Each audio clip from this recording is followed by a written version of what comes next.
Gente, sabe a casa que eu sempre sonhei? Agora é nossa! Como assim? Consórcio do Sicoob. Faça seu sonho acontecer no consórcio do Sicoob. Sicoob, faça parte. A Cocamig representa a união e a força do agronegócio. Somos 16 filiadas e mais de 45 mil produtores unidos pelo espírito cooperativista. Cocamig, a força da união.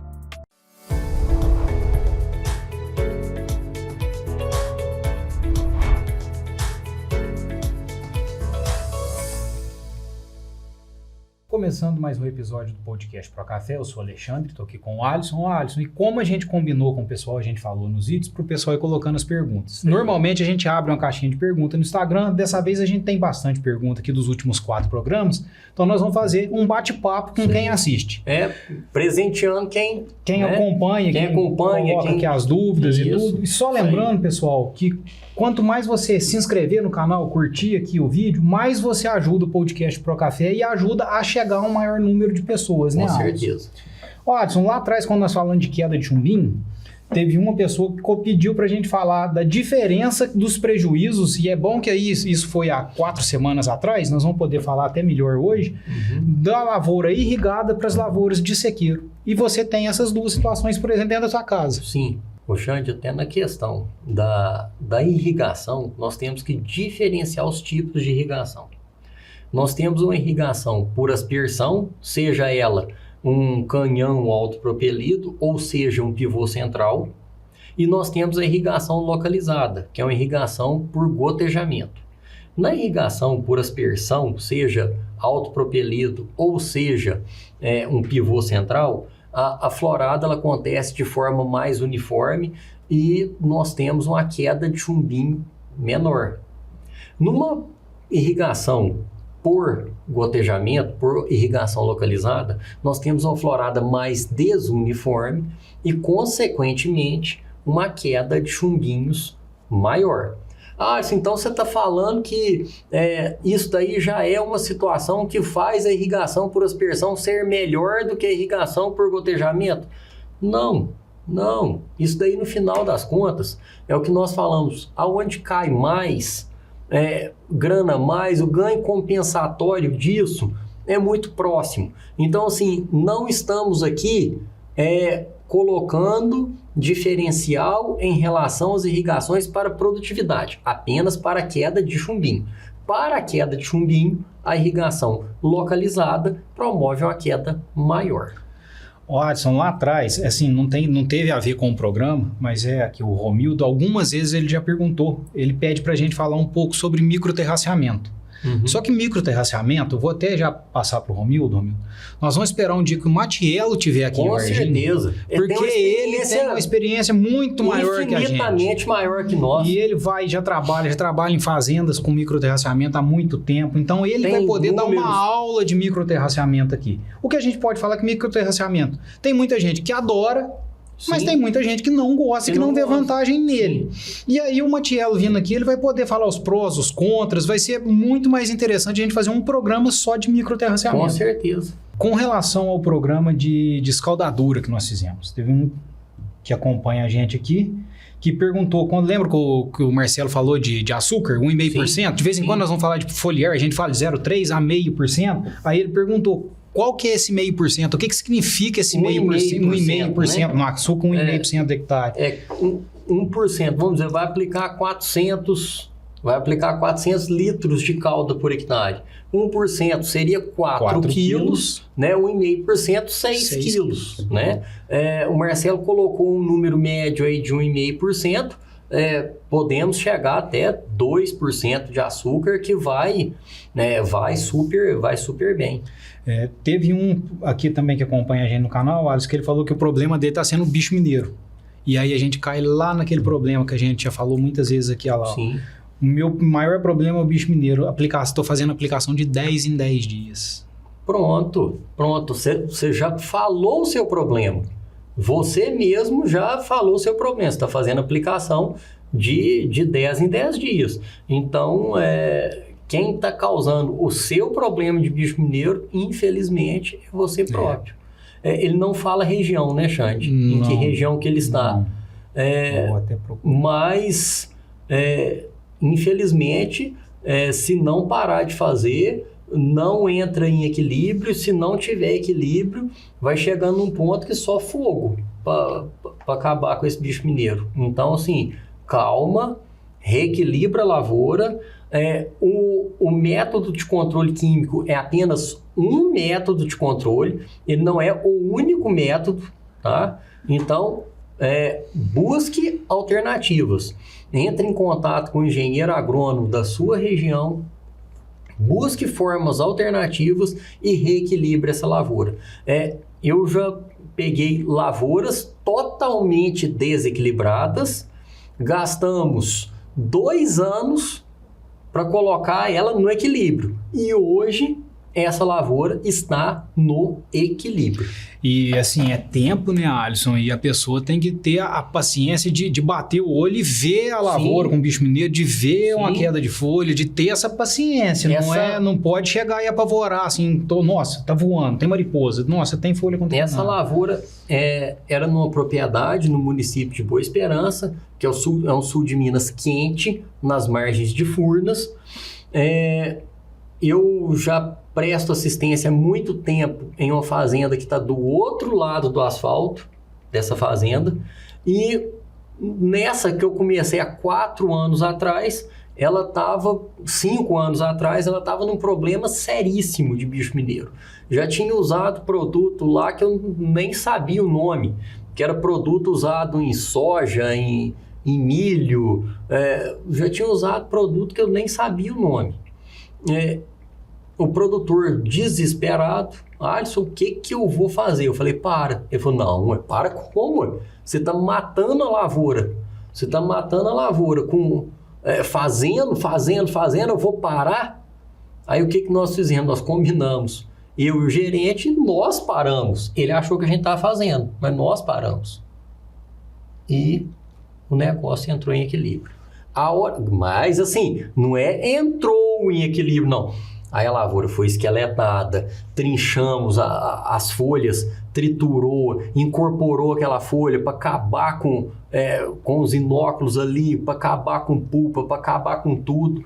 E foi aplicando inseticida no solo. Quando vê, o negócio voltou pro equilíbrio da lavoura. Então, assim, o que é o grande negócio? Faz uma aplicação de uma vez e espera a lavoura entrar por equilíbrio. Enquanto aquela população resistente não morrer naturalmente... eu troco o princípio ativo. Você vai criando população resistente em cima de população resistente. Aí quando vê, você vai ter uma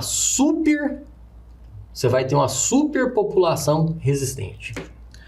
Ó, Alisson, teve um aqui que perguntou, uma pessoa que queria saber lá quando a gente falou da escaldadura, lavouras com irrigação por gotejo, se aumentando o tempo da irrigação, aumentando a lâmina de água, isso ia melhorar a questão da escaldadura? Não. Logicamente que quanto mais água tem no solo, né, a escaldadura tende a ser menor. Até que ponto, Xande? Até o ponto que os estômatos se fecham. Porque chegou numa temperatura acima de 30, os estômatos começam a entrar em processo de defesa da planta. Pegou 34 graus... Aí que tá, ela suporta uma temperatura maior, mas não aquela temperatura que a gente estava tendo. Não. Tem... Chegou a 34 graus, o estômago fecha. Aí o que acontece? Aí não tem uma evapotranspiração satisfatória, não tem a refrigeração da folha. Não tem a perda de água. E aquela perda de água ali, ela faz um processo igual um radiador na folha, né? Refrigerando a folha. Faltou água, não tem como. Aí, mas você não está falando que quanto mais água, então se não faltar água não vai ter problema. Vai faltar água por não ter evapotranspiração e não por não ter água no solo. É por não ter a evapotranspiração, porque o estômago Está fechado porque a planta entrou em defesa. O uso de aminoácido ajudaria na recuperação da escaldadura? Não. Tá? Aliás, a questão não é o aminoácido. Atingiu essas temperaturas, nada vai resolver. Nem o aminoácido, nem açúcar. É igual eu falei, igual nós falamos no programa, eu, você, o Marcelo. Tudo enquanto há é igual de geada. Ele vai até um determinado ponto. Aguenta mais meio grau, mais 1 grau. Mas igual nós tivemos aí, é 5 graus acima do que a planta aguenta. O que nós tivemos é 5 graus acima. Não é meio grau, 1 grau. É igual da geada. A planta de café, ela queima a menos 3,5. Uma planta desidratada aguentava menos 4, né? Uma planta com a seiva com alta concentração e desidratada aguentava menos 4, qualquer coisinha. Mas chegou lá no menos 4,5, esquece. Não tem nada que segura. Não tem nada que segura, né? Plantei a minha lavoura há 35 dias aproximadamente. Fiz um pré-emergente, mas deu uma fito. 2 dias depois entrei com aplicação de foliar de aminoácido e micronutriente. Já faz uns 12 dias após a aplicação foliar. A recuperação está sendo muito lenta. Tem mais alguma coisa que eu possa fazer para acelerar essa recuperação dessa fito? Não tem. Não tem. Isso daí é como meu super professor Antônio Vander dizia, só Deus e o tempo. Não adianta. Não adianta. O que vai melhorar? Quanto mais chover e fizer sol, mais rápido vai ser essa recuperação. Mas cuidado, quanto mais coisa colocar, às vezes pior fica. O mais é menos, Xande. Aquele negócio, o mais é menos. Aí ele vai querendo colocar nitrogênio, colocar potássio, colocar fósforo para a lavoura sair daquela situação e no final das contas, ao invés da lavoura melhorar, além da intoxicação da fito, do herbicida, ela vai ter uma intoxicação por excesso de nutriente. E aí pode embatumar uma plantinha nova, aí vai virando aquela... Calma. Espera que agora Deus e o tempo vai resolver. Tem uma propriedade que eu vou, Alisson, que ela é vizinha de um produtor de cereais. E aí tava com uma lavourinha de 1 ano e meio, produtor de cereais, veio fazer herbicida, e é uma região alta que venta muito, lá de São João del Rei. Sim. Pergunta o que virou num pedaço grande da lavoura que divide. Virou aquele caos. Comum. O que nós vamos fazer? Nada, fizemos uma foliarzinha para poder ajudar ela ali. E aí vamos esperar. Foi passando o tempo, você chega lá, já igualou, já tá tudo certo, não tem problema nenhum.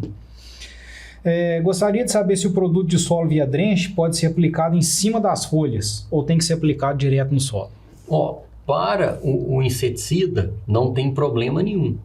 Agora, para o fungicida, se for um local que pega sol em cima dessas folhas, vai reduzir um pouco a eficiência do fungicida. Mas o inseticida não tem problema nenhum. Agora, num período chuvoso, aplica em cima das folhas e está com chuvas constantes, não tem problema nenhum, ele vai descer, vai entrar em contato com o solo e vai ficar tudo certo.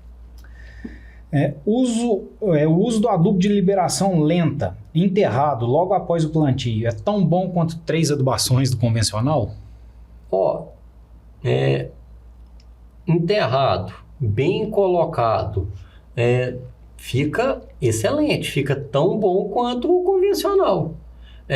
O que a gente vê às vezes o pessoal errar é fazer esse adubo de lenta liberação em cobertura e às vezes ocorrem chuvas fortes, né, de alto volume em pequeno espaço de tempo e esse adubo ele escorre, ele lava, né, sai do ponto de atuação. É só essa questão. Agora, colocou enterrado no local certo, no momento correto, o fertilizante correto, tá tudo certo, não tem problema nenhum, funciona muito bem.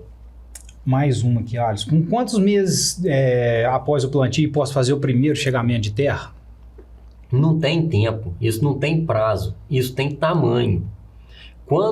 Até onde você pode chegar à terra? no tronco lignificado. O que é esse tronco lignificado? É quando ele sai daquela cor de verde e passa para a cor marrom. Até onde tiver na divisão entre o verde e o marrom é o lugar de chegar à terra.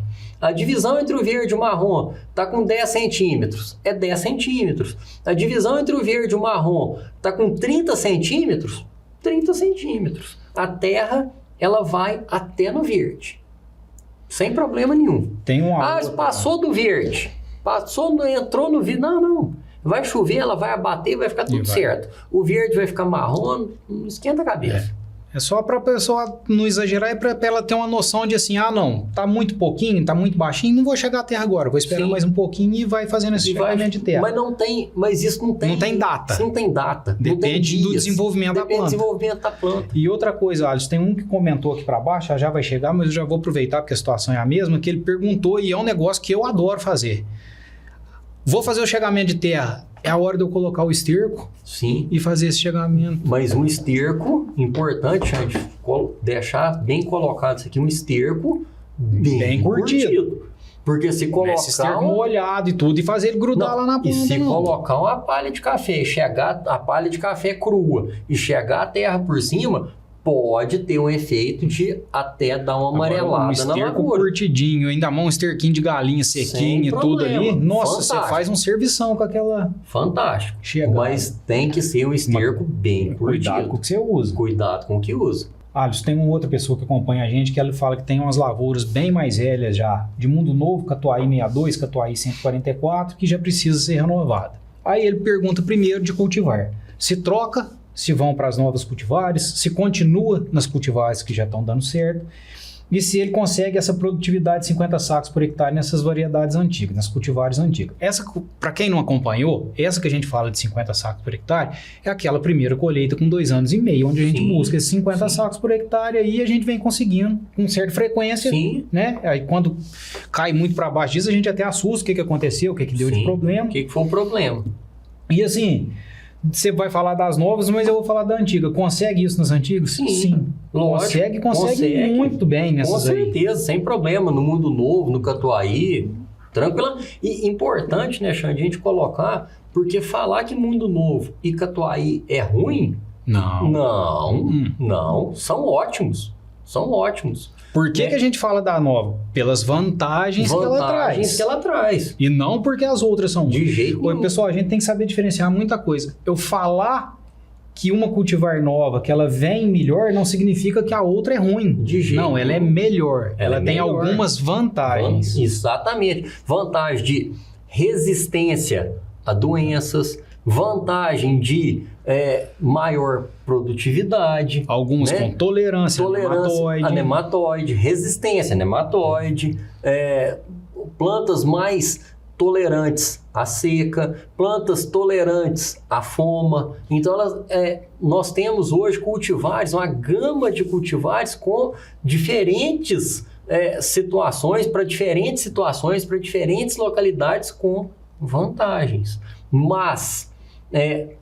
Catuai Mundo Novo é ruim? De jeito nenhum. É ótimo. Mas hoje nós temos uma arara que vem produzindo um absurdo com resistência à ferrugem, um graúna que produz um absurdo com resistência à ferrugem. Aí nós estamos falando, tem resistência à ferrugem para parar de usar fungicida? Não. Vai usar fungicida sim, só que você tem tranquilidade no momento de usar esse fungicida. Você vai ter tranquilidade. Eu tenho minhas lavouras de Mundo Novo de Catuai. Eu vou começar a fazer uma foliar. Aqui eu tenho um arara, eu tenho um guará, eu tenho um graúna. Então tá. Então eu começo fazendo minha foliar aqui no Mundo Novo, no Catuai. E esses outros, por mais que o clima esteja favorável para o aparecimento da ferrugem, eles toleram esperar mais tempo. Você vem, faz, que eles vão ter uma resposta muito melhor do que eu não fazer. Com certeza. Aí eu tenho uma lavoura velha que eu estou substituindo e eu tenho problema de nematóide meloidógeno exíguo, nematóide das galhas. Eu vou entrar nele, vou voltar com o Mundo Novo, com o Catuai. Não. Então vou pôr aquele lá que o Alisson com o Xande falou que é muito bom, vou pôr o arara. Também não. Também não.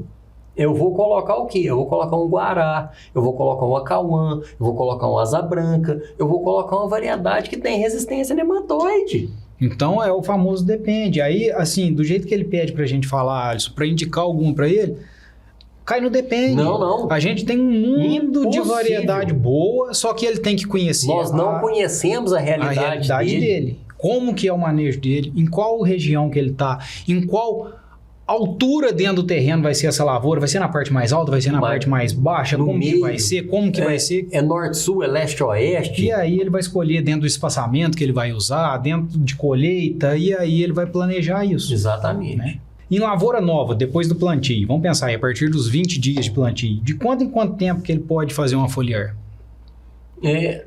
De 15 em 15 dias.